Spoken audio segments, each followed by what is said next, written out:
What's up, Wargamers? Welcome back to World of Wargaming. Today we're going to be doing something that I am dummy excited for. I've been prepping for this, and planning for this, and painting for this, and I've shared some of that with all of y'all. Today, we're doing it. It's happening. First mission of Rangers of Shadowdeep, and I'm ready. I got my party together. I got my Ranger built. I got the table set up. It looks sweet. I'm ready to get into this. So, today, we're going to be playing the first... This lingo always trips me up in lots of games that do it. So, first mission, first scenario. I think I've got that right. Each mission has a couple of different scenarios that make it up. So, we're doing the first mission, and we're doing the first scenario of that mission, which is the deserted village. So my Rangers have showed up in the middle of town, or my Ranger and his party have showed up in the middle of town, and we're getting ready to see what's going on with this town. This town has been recently enveloped by the creeping Shadowdeep, so we're seeing what's going on. We're also looking for a fellow Ranger. So, with that being said, if you haven't liked or subscribed or hit the notification bell, consider doing those for me. It does help me out a lot. And let's get in to the Shadowdeep. It has been less than a week since the destruction of Larenthia and the appearance of the Shadowdeep. But in that time, the world has seemingly gone mad. Reports of strange creatures and evil robed men are flooding in from all along the new border. Even with every soldier, ranger, and volunteer mobilized, the kingdom is stretched thin. 3 days ago, a veteran ranger by the name of Aventine went out to investigate reports of an attack on a nearby village. He has not returned. Determined to find the missing ranger, you have gathered what companions you can and set off for the village. It's an 8-hour hike over difficult terrain. As soon as you came within sight of the nameless village, you knew that something wasn't right. There was no sound of man or animal, no movement except for the gentle swaying of the trees in the breeze. Closer in, you could see bodies lying in the dirt and smell the stench of death. Undaunted, you covered your face and carried on. Whatever happened here, it was your duty to try to discover the truth and, if possible, determine the fate of Aventine. You had just reached the center of the village and were about to split up to search when a horrible moaning sound came from all around. Alright, so here we are all set up for the first scenario in Rangers of Shadowdeep, the deserted village. Now before the game starts, I need to choose a figure to make a perception roll with a target number of 8 or higher, and if I get it, I can move one of the clue tokens that is not in a locked building 6 inches closer. That roll with Dundrek the Ranger. He is +3 to the roll with a 9 + 3 is 12, so I will move I'm going to move that clue token right there. And just so that we're aware, the 2 clue tokens that ended up in buildings ended up in here and here, so both of those buildings will be locked. With that done, we're into the Ranger phase of turn 1, so I'm going to activate Dundrek and 2 companions. I think Dundrek is going to take a shot at this zombie, and then I will move up. Zombie is +1 to the dice, Dundrek is +2 to dice. 12 goes to 14, 6 goes to 7, so that will hit. Now the zombie's armor is 12, so I beat that by 2, so that zombie will take 2 damage. And that zombie at 4 health, and Dundrek will make a move this way, his 6 inches. So activating Dakon, I will move and then use an action to pick that lock. Target number 8, I am +5 to the roll 6 plus 5 is 12, so I will open that door. I have one more character to activate right now, one more companion. It's going to be Tobias the Archer, and I'm going to need him to make a movement before he shoots so that I can line up a shot on this. In his movement right here where he can take an uninterrupted shot. However, he will be -1 because he moved for a hurry. Are currently +1 to the roll. Ooh. That's a critical hit, means that the attack is automatically a success. It also does +5 damage. So that arrow will plink that zombie right off the table. That is 1 dead zombie so far. Brings us to the end of the Ranger phase and into the creature phase. I don't think any of these are going to be able to get into combat, so I'm going to move all the creatures and we'll take a look at what it looks like before moving to the event phase. Before I do that, there is a very simple AI for this game. If the creature is in combat, it'll fight. Creatures will never push away. They'll always choose to stay in combat. If there's a hero in line of sight and they have a shooting weapon, they'll take a shot. If not, they'll move towards it. And if the scenario has a target point, which this one does, it's that one, I believe. And so if not, they'll move towards a target point. If there's no target point, then they will move in a random direction, and then you repeat step 2 for their second action. So all of our monsters ending up here. This zombie and this rat both moved towards Sigvald. He was the closest hero in their line of sight.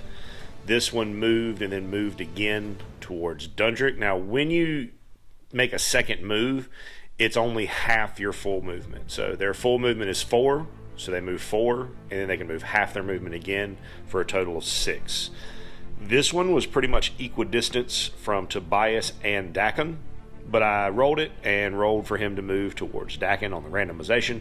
And then this rat moved its 9, because 6 and then 3, towards Dakin, but was not able to get quite within an inch of him. This will bring us to the end of the creature phase and into the companion phase, where I will get to activate the rest of my... Up first, I'm going to send Olaf Oberson. His 6 inches, which I'll double check his movement, is 6, so that'll carry, 1 movement will carry him into combat, and he will fight that rat. Olaf is +3 to this roll. That's a 1, so that is definitely going to hit. I'm not sure if it's going to be able to do much. I only need to do 1 point of damage, so let's see if I can. So with my combat score of 9, plus it's a 2-handed weapon, which takes my damage to 11, against his armor of 6. Only need to do 1 damage, so that will kill that clink. Next up, I'm going to activate my Templar, Sigvald. It will cost him an extra inch to get over here, but he's got a 5-inch movement, but he only needs to get to, like, here, which I think he has the movement to do. And we're going to swing at this. Sigvald is +4 to the roll. Zombie is +0, and 6 + 0 does beat it. However, I'm not going to be able to do any damage because I had 2 + 4 is 6, and then +2 to the damage for being a 2-handed weapon against the zombie's armor of 12. Will not do any damage. However, I will push the zombie back, just to force it to use one of its movements to get into. Next up, I'm going to send Cannoli the Hound to wrangle this rat. These are straight dice rolls. 5 + 6, so the rat will... So maybe Cannoli has an armor of 10, so that rat's bite will not penetrate, so I don't have to worry about potentially becoming diseased. So Rasmussen the Conjurer has a 6-inch movement, so I'm going to bring him over here to help fight this rat. So here I'll have support, because I have a friendly model within an inch, and he doesn't have any friends within an inch, so that'll be a +2 to my hit. Dice +2 for Rasmussen. 14, 16, against a 17 will hit me. For my armor will deal 6 damage to me. So the disease test is target number 8 for the rat, and I'm looking. I have to use my current health after damage, so I'm +6 to this roll. 7 + 6, so I am not diseased. I passed that roll. Everything is... That is the end of the companion phase. Everyone has activated, bringing us to the first event card.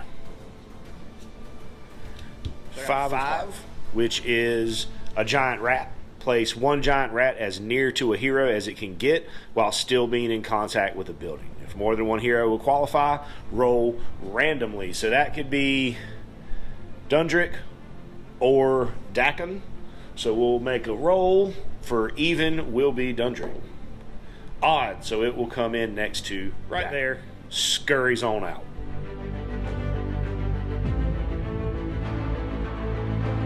Coming into turn 2 Ranger phase, I'm going to activate Dundrek, who is going to take a shot at this zombie before he moves. Plus 2 to the roll.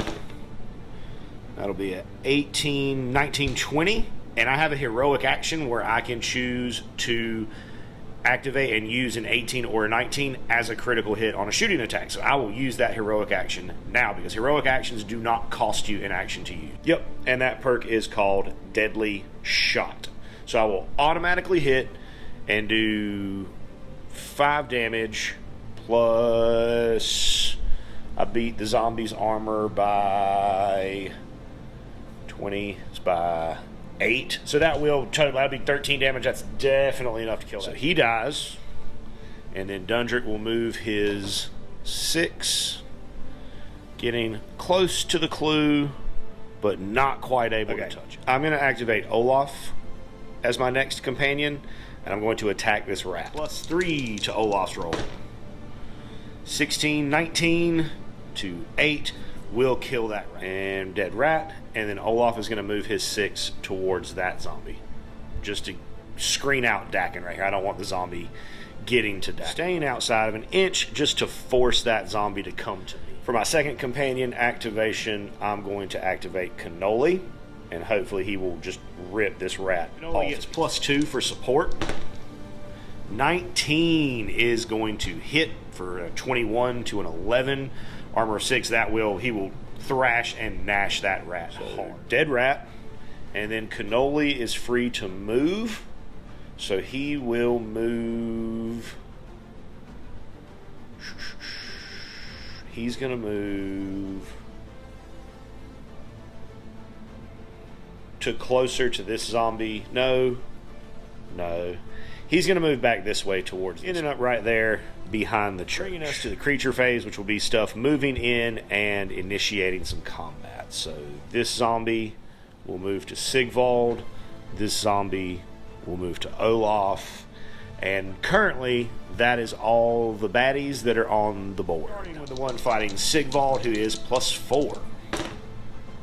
13 plus 4. Okay, so that means zombies are plus 0, so that means it is a tied roll. In the event of a tie, both models will take damage. So I am 17 minus their armor 12, which is 5, plus 2 for being a two-handed weapon. So I will kill the zombie, and the zombie will deal 5 damage to me. That does remove that zombie from play. And then we'll come over here to this combat. Plus 3 to the roll. 15, 18 against a 3 will definitely deal damage. So I'm at 18 plus 2 for a two-handed weapon is 20 against our armor 12. That will kill that zombie. I will win that combat, and that zombie will plink. Bringing us to the end of the creature phase currently, and leaving me with a pretty wide open go at this companion phase. So we're going to start off by moving Sigvald over to this clue and see what's going on there.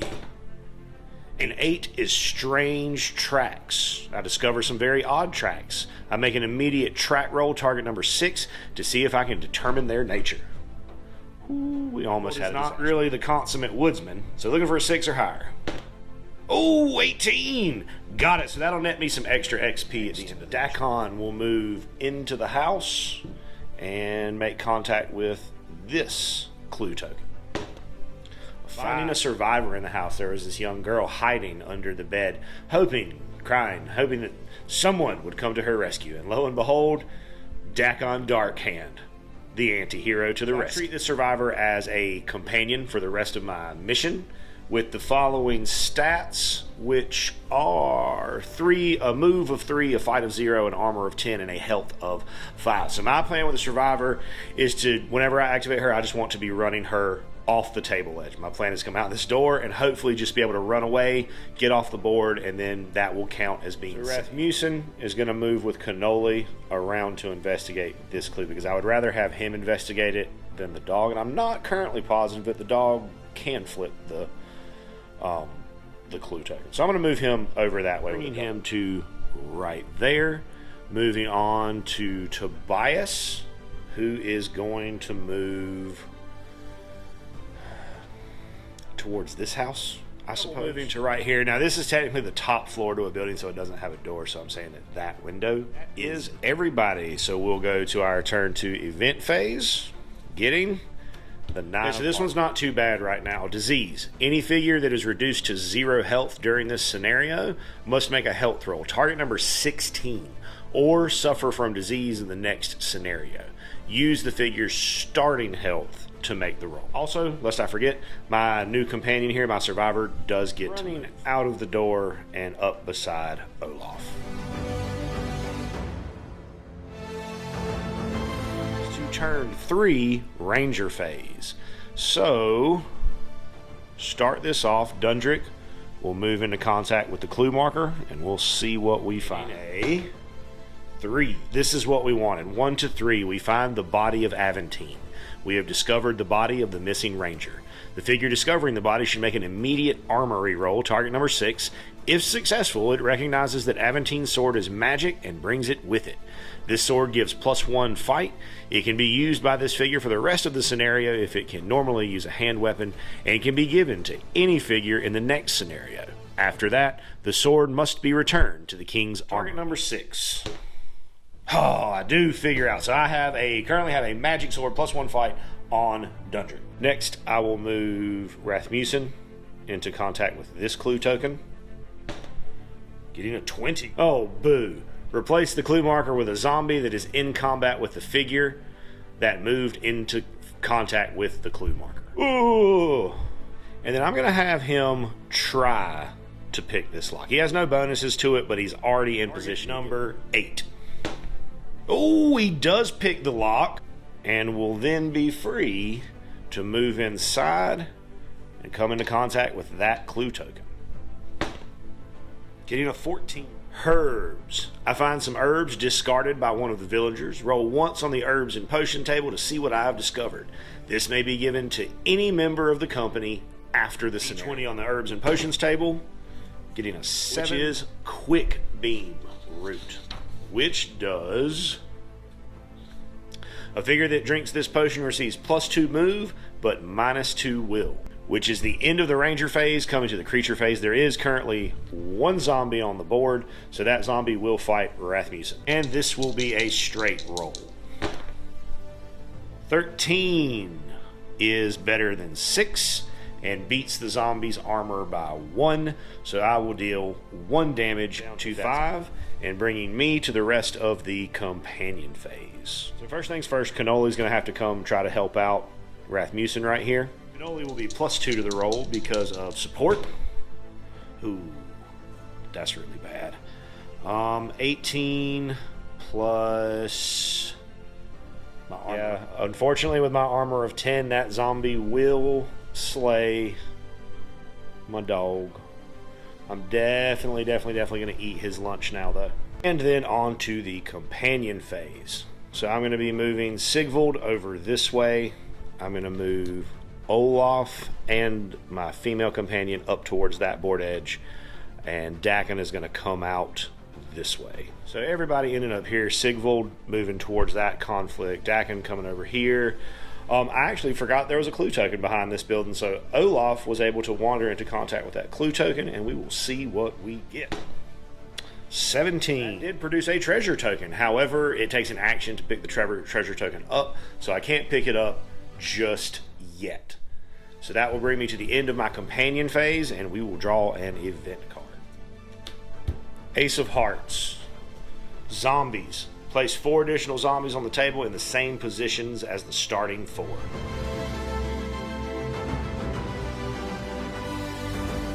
turn 4, Ranger phase. So Dundrek is going to move up to around this building and take a shot at that. So landing right here, which also puts me closer to this zombie than my survivor, which means when that zombie moves, it will move towards Dundrek, providing that I don't just shoot it off the table. However, -1 for moving, so that brings me to just a +1 to the shot. Oh, that is a miss. Sigvald has got enough movement with a double move to get right here.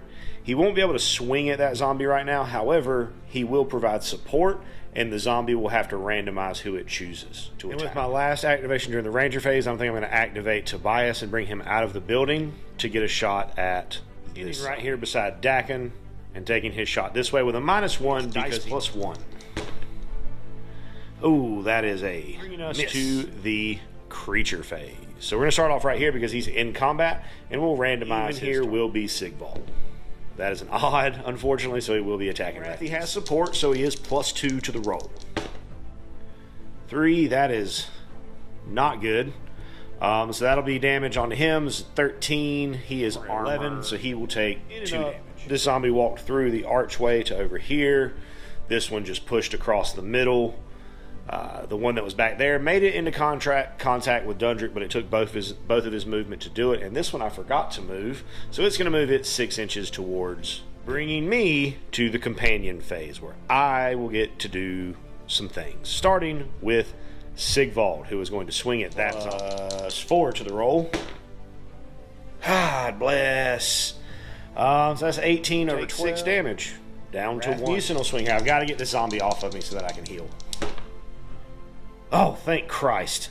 So 15 plus 2 for support is 17. 17 over 12 is 5. So that will finally kill that. Zombie's dead. And with that zombie dead and gone, I'm going to use an action to cast Heal on Sigvald, bringing him back up to 6. Dakin is going to move to engage this zombie. Dakin is +1 to the roll.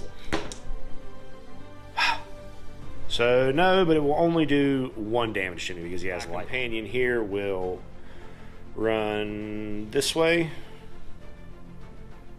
to not go through the river because I don't want her trying to swim. Olaf will pick up the treasure and then move this way. Right there, and I believe that does me for all my activations. So let's draw an event card. 7 of Hearts. Collapse. One of the buildings determined randomly collapses. Any figure in or within 2 inches of the building suffers an immediate +4. So we'll start at 1 going around, and a 6 is a reroll. That is a 6, so we'll reroll. 4. 1, 2, 3, 4. Awesome. So it will hit this zombie, but it will not hit me, and that building will crumble and dissipate. That zombie will suffer an immediate +4 attack. 16 plus 4 is 20, which will deal 8 damage to that zombie and will get rid of that zombie. Building fell on you.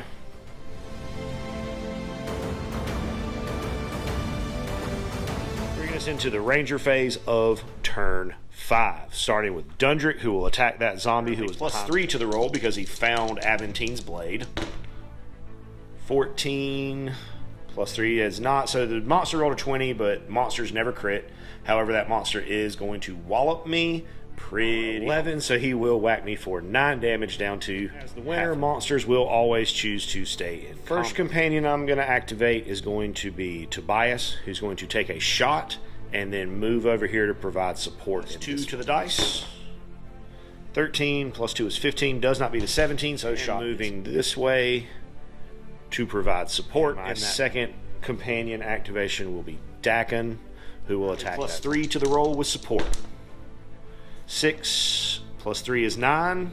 That will do damage.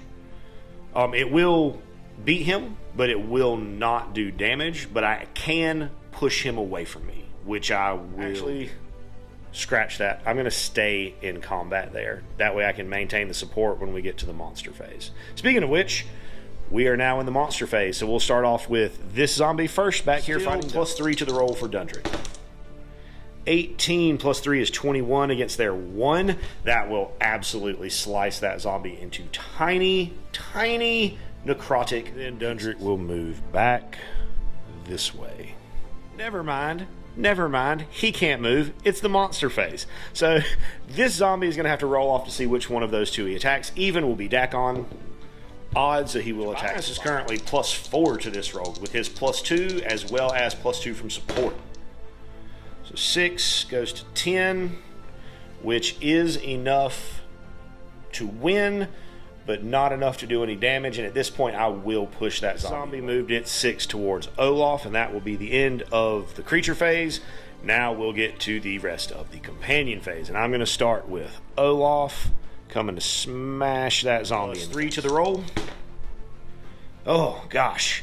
Yeah. So that will deal 9 damage to Olaf, bringing him down to Survivor. Will run off the board right here with their movement, double move, and escape. He will move up 6, and then I think I might throw a fireball. Okay, so he's moved here, and I'm going to drop the fireball right there. That way its radius will hit the zombie, but not hit Olaf. There are 2 pieces of intervening terrain, so I will only be +1. Let's see what happens. Oh, fireball. Sigvald will double move, so 5 and then 3 to get himself back up into this companion phase, which will end this turn, which means we draw an event card. Going into 6. 8 of Hearts. Terror. The hero with the lowest will stat on the table must make an immediate will roll. Target number 16 or be overcome by fear. If the figure fails, it may not activate next turn. If more than one figure ties for the lowest will stat, all eligible figures must Dakon and Tobias must take the roll. Dakon fails. Tobias fails, so neither of them will be able to activate this roll. So they'll leave their markers there to represent that. Coming to Ranger phase of turn 6, I'm going to activate Dundrek, and I'm going to take a shot at that. 2 to the roll. 11, 13 does beat a 5, so 13 over 12, that will deal 1 damage. And then Dundrek will now move closer. So I'm going to move Sigvald up to just outside of an inch from him to see if I can maybe coax him into attacking somewhere else, or potentially just getting a little bit more support onto the rolls. I suppose I will go ahead and activate Olaf as my other companion for this 3. God bless almighty. Oh, that might kill. Will indeed kill Olaf. Moving to the creature phase. So zombie will D3, 1, 2, 3. 1, so he will move to Sigvald. And Sigvald is currently +8 to this roll. 2 plus 8 is 10. And then +2 for a 2-handed weapon is 12, so it won't do any damage to it. To just leave them right there in combat.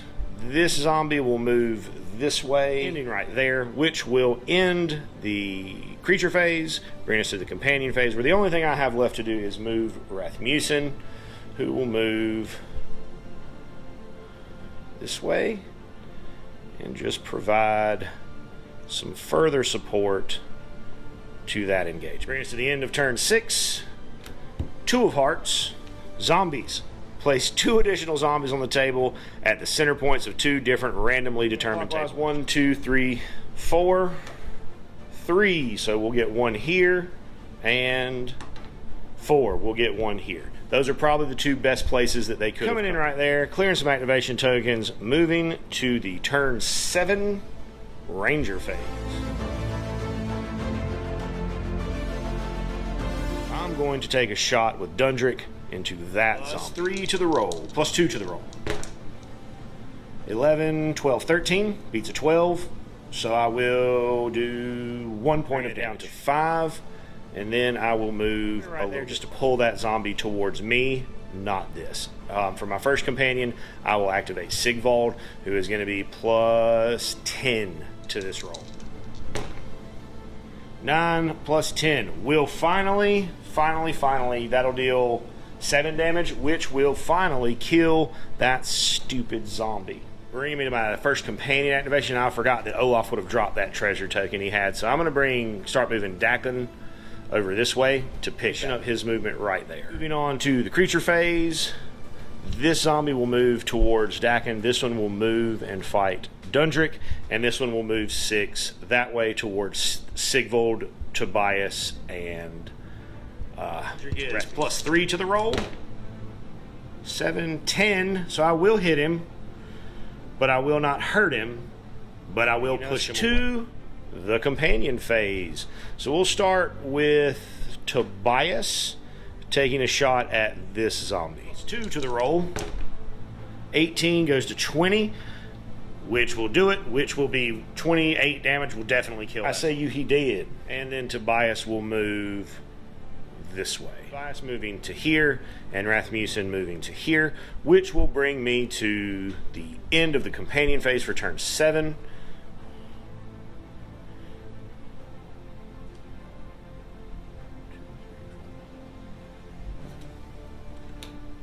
Three of hearts. So there are more event cards than there are turns in this one. So that's a 3 of hearts. That'll be 2 more zombies on a random clockwise around on a D4. 2 will be that edge, northern edge, and 3 will be this side edge. Turn 7 Ranger phase. So we'll start off with activating Dundrek, who will take a shot at this zombie right to the shot. 14 goes to 16. 16 over 12 will be 4 damage. Bring it down to 1, and then I will move away. Back right here. Next, I will take a shot with Tobias. This is plus 2 to the roll. I'm going to leave Tobias right here because I want that zombie to come towards him, I think.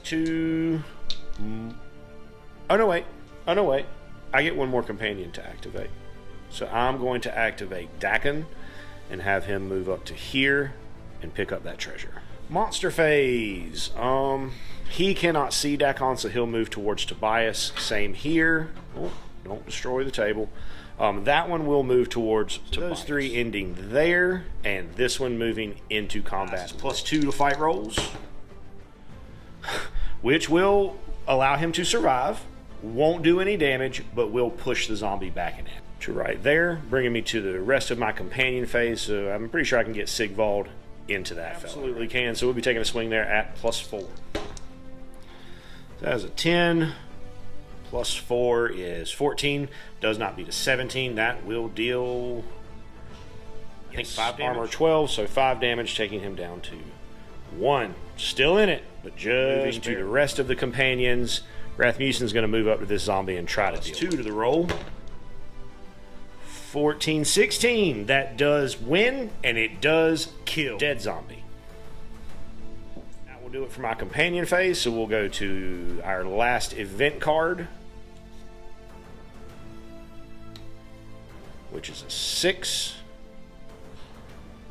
And 6 of hearts is giant rats. Place 2 giant rats on the table adjacent to 2 randomly determined buildings.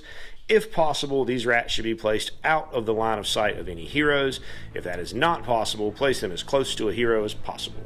That is, however, the end of the 8th turn, which is the end of the scenario. So we will get cleaned up a little bit and do some after action. So this was I'd done this scenario once before with a friend in co-op, and it was not anywhere near this brutal. Like, I just could not hit anything. So I have 2 companions that are dead. I did secure the treasure token, so that's something. But I'm going to have to make some health rolls for them to see if they are diseased or not for the next. Plus 6 to the roll for Cannoli. 7, that is a fail. And plus 12, no. Plus 12 to the roll for Olaf. So that will pass. He will not be diseased, but Cannoli will, providing that. Okay, so we got to make an injury roll for Cannoli because he was KO'd. He gets a 19, which is a full recovery. He'll be fine. And for Olaf, he gets a 5, which will be badly wounded. So badly wounded for a companion means that I either start the next game at -5 health, or I may choose to sit out the rest of the mission. Now, in the mission, it says that anyone who survives is returned to full health, but I think that may only be referring to regain their full health. So maybe that would ignore the bad wounds. If you know, let me know in the comments below. Now, as far as XP goes, I killed 5, 9, 12 zombies and rats for 2 XP apiece, so that'd be 26. I deciphered the tracks for 6. I got the body of Aventine for 12. I got the sword for 5. I got 15 for a survivor. And I got 6 for each of the clue markers. I got all of the clue markers, so that is 36 XP. So that XP total will bring me to 100, which for levels 1 through 5 is enough to get you to the next level. So at level 1, I get to improve skills. So when I do that, I can increase skills by a total of +5, but the max that I can put in any one skill is +. All right, so I opted to increase my strength by 1, my pick lock by 2, and my leadership by 2 as well, bringing me to 5 leadership, which gives me some extra recruitment points when I gear up. And for my companions, Sigvald will get 2 for surviving, Rasmussen will get 2 for surviving, Tobias will get 2, Dakon will get 2. Because even though they were reduced to 0, they still survived, so they will each get 1. And then lastly, I need to roll on the treasure table. Be something good. 3 is going to be gold and jewels. So I don't have much use for that gold, but I can give it to the king to either get 10 extra XP on my ranger or to give one of my companions an extra progression point. I'm going to give the extra progression point to Olaf to try to keep him caught up a little bit. Well, that does it. That does it for our first adventure into the Shadowdeep. I love this game so much, and I love this style of game. These kind of solo co-op adventure games are just a lot of fun. They do require a lot of models and stuff, but you don't have to have those things, but it is nice. But this game is just a ton of fun. Until next time we will be going into the next scenario of this mission, which is the infected trees. Until we see you again, fellow Rangers, stay frosty, and may the dice be ever in your favor. And as always, a huge, enormous, from the bottom of my heart, thank you to the patrons who have contributed and pledged to help me grow the channel, to help me be able to do more. Thank you so much. You guys are the absolute best. If you'd like to help out the channel and support the channel in that manner, there's a link right there on the screen. Just type that into your browser, and we'd love to have you helping out. Have a great day, everybody.